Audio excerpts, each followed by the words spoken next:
Assalamualaikum warahmatullahi wabarakatuh. Nama saya Halimatus Sa'diyah, NIM E2018-2287.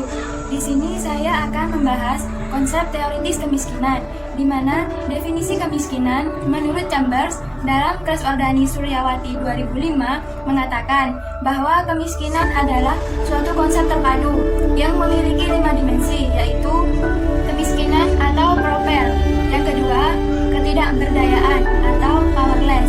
Yang ketiga, kerentanan menghadapi situasi darurat atau state of energy. Yang keempat, ketergantungan atau dependence. Yang kelima, keterasingan atau isolation. Berdasarkan para ahli tersebut, dapat disimpulkan bahwa kemiskinan merupakan keadaan di mana terjadi ketidakmampuan untuk memenuhi kebutuhan dasar seperti makanan, pakaian, tempat berlindung, pendidikan, dan kesehatan.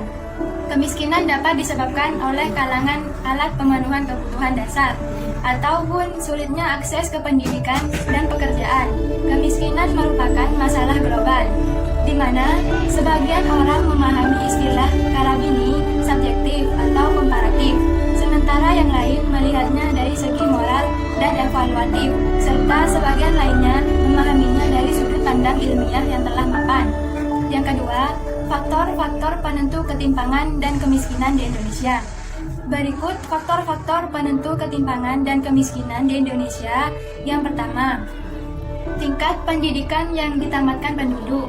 Hasil dari penelitian Cameron tentang kemiskinan di Jawa menyimpulkan bahwa pengurangan kemiskinan disosialisasikan dengan meningkatnya pendapatan dari tenaga kerja pendidik.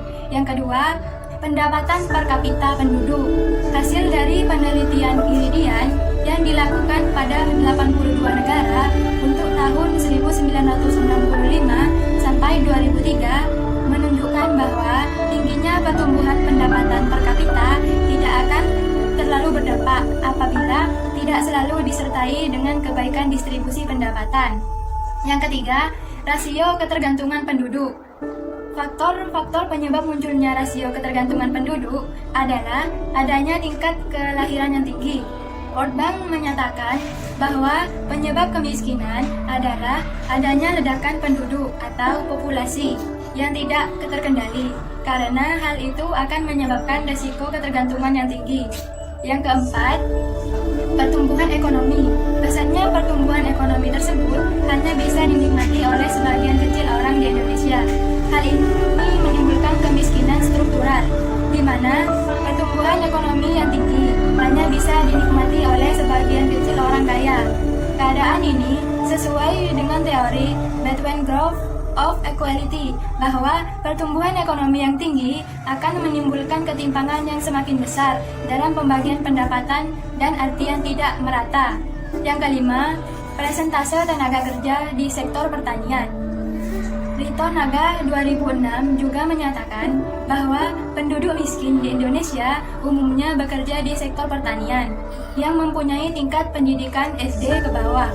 Karena itu, kemiskinan di sektor pertanian, perikanan, dan kehutanan, serta pembangunan masyarakat perlu menjadi pijakan demi membawa masyarakat Indonesia membawa dari permasalahan kemiskinan. Yang keenam, presentase tenaga kerja sektor industri.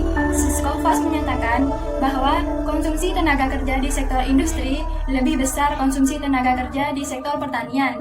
Hal ini mengidentifikasikan bahwa pendapatan pekerja usaha kecil yang bekerja di sektor industri non-pertanian lebih besar daripada penghasilan.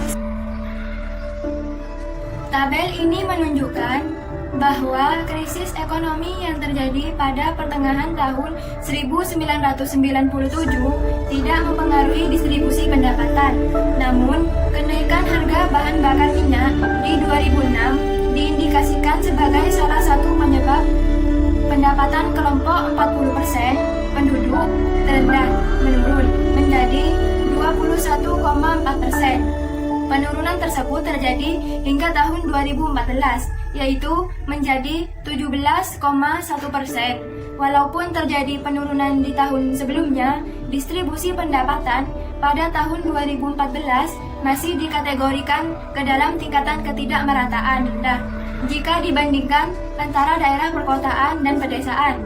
Terlihat pada tahun 2014, ketimpangan distribusi pendapatan di perkotaan lebih tinggi dibandingkan dari ketimpangan yang terjadi di pedesaan.